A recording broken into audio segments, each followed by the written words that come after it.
নমস্কাৰ আপোনালোকে চাই আছে অসম সংবাদ 24 ঘণ্টা।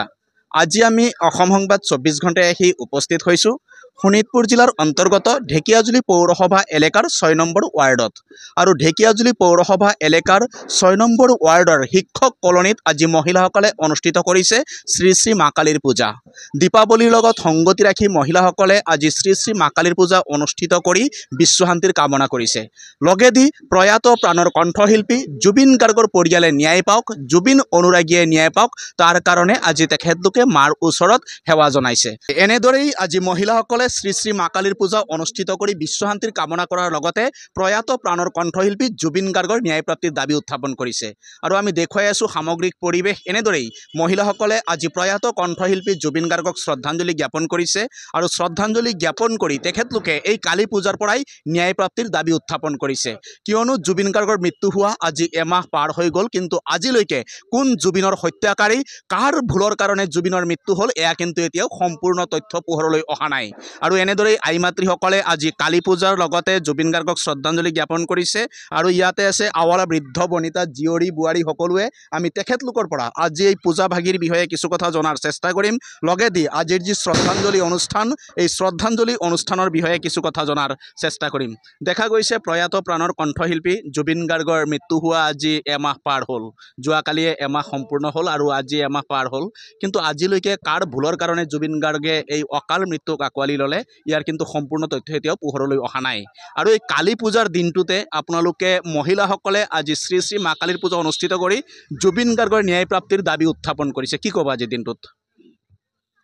হয়, আমি পূজা ভাগৰ লগতে আমি প্ৰথমেই জুবিন গাৰ্গলৈ শ্ৰদ্ধাঞ্জলি জনাই এইটোৱে বিচাৰোঁ যে মা কালীৰ যি ৰূপ ধৰিছিলে, তো সেইটো অৱস্থাৰ নিচিনাকৈ যে জুবিন গাৰ্গৰ সম্পূৰ্ণৰূপে ন্যায় হওক।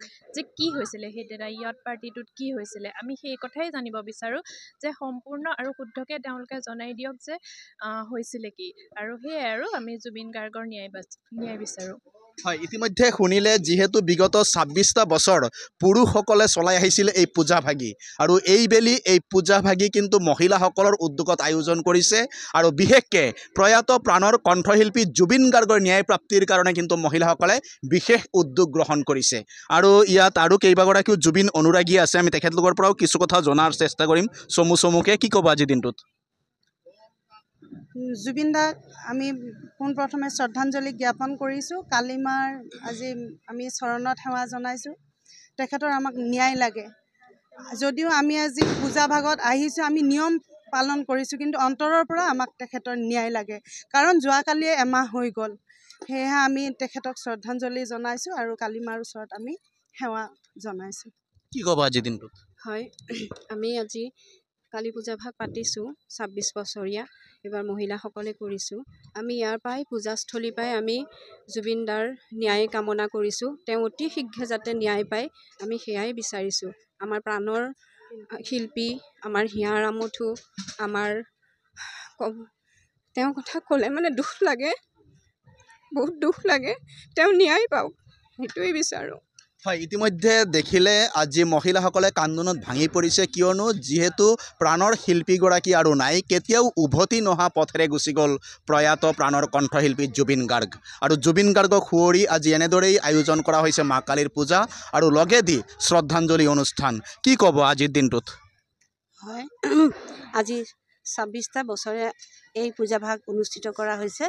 আৰু আজি আমি পূজা ভাগ কৰাৰ আগতে এগছি বন্তি প্ৰজ্বলন কৰি আমি প্ৰত্যেকে শ্ৰদ্ধাঞ্জলি জ্ঞাপন কৰিলোঁ। তাৰপিছতে আমি পূজাৰ কাম আৰম্ভ কৰিছোঁ। ইতিমধ্যে বামুণ আহিছে, তেওঁ পূজাৰ কাম কৰি আছে। আমি এইটোকে বিচাৰিছোঁ দেৱী মাৰ ওচৰত যে জুবিন গাৰ্গে, আমাৰ গণশিল্পী, আমাৰ হিয়াৰ আমঠু জুবিন গাৰ্গে ন্যায় পাওক, এয়ে আমাৰ কামনা। হয়, ইতিমধ্যে শুনিলে বৃদ্ধৰ পৰা জীয়ৰী বোৱাৰী সকলোৰে এটাই দাবী, প্ৰয়াত প্ৰাণৰ কণ্ঠশিল্পী জুবিন গাৰ্গে ন্যায় পাওক। আৰু জুবিনবিহীন আজি এমাহ পাৰ হ'ল আৰু জুবিনবিহীন প্ৰথমটো দীপাৱলী অৰ্থাৎ কালী পূজা উদযাপন হৈছে অসমত। আৰু সঁচাই যেন আজি মৰ্মাহত অসমবাসী, মৰ্মাহত সমগ্ৰ দেশবাসী। আৰু তাৰ লগতে আজি জুবিন গাৰ্গৰ ন্যায় প্ৰাপ্তিৰ দাবীত এনেদৰে কান্দোনত ভাগি পৰিছে আই মাতৃসকল। আৰু ইয়াতে যদি সম্ভৱ হয় তেখেতলোকৰ পৰা আমি জুবিন গাৰ্গে যিহেতু মৃত্যুৰ আগতে গাই থৈ গৈছিল যে মোৰ মৃত্যুৰ পিছত বিশেষ গীত এটি উচ্চাৰিত হ'ব লাগে, প্ৰতিটো ঠাইতে প্ৰতিধ্বনিত হ'ব লাগে, আৰু এই গীতটি আমি তেখেতলোকৰ মুখেৰে শুনাৰ চেষ্টা কৰিম।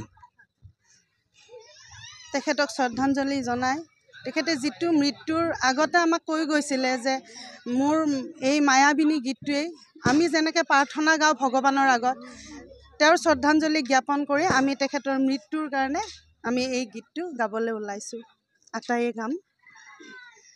মায়াবিনী ৰাতিৰ বুকুত দেখা পালোঁ তোমাৰ ছবি, ধৰা দিলা গোপনে আহি হিয়াৰ কোণত, তুমি যে মোৰ শুকান মনত নিয়ৰৰে চেঁচাটো পাল নামি অহা ৰ'দৰে নৈ মোৰ দেহত প্ৰতিপুৱা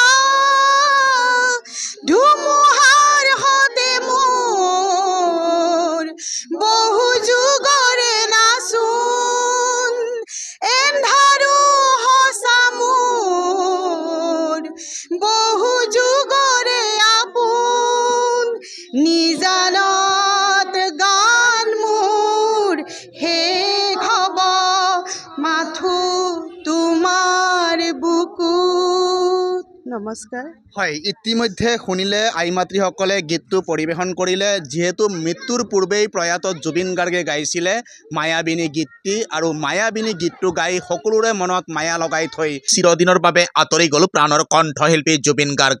আৰু সেই মায়াতে বন্দী হৈ আজি কান্দিছে সকলো, কান্দিছে দেশবাসী। আৰু জুবিন গাৰ্গ য'তেই নাথাকক কিয় শান্তিৰে থাকক, তেখেতৰ আত্মাই সদগতি লাভ কৰক, আমিও তাৰে কামনা কৰিছোঁ। আৰু সকলোৱে অসম সংবাদ 24 ঘণ্টা চাই থকাৰ কাৰণে মই প্ৰশান্ত বৈশ্যই শোণিতপুৰ জিলাৰ অন্তৰ্গত ঢেকিয়াজুলি পৌৰসভা এলেকাৰ 6 নম্বৰ ৱাৰ্ডৰ শিক্ষক কলনীৰ পৰাই কালী পূজা অৰ্থাৎ দীপাৱলীৰ শুভেচ্ছা জনাই মোৰ সম্প্ৰচাৰ ইয়াতে সমাপ্ত কৰিছোঁ।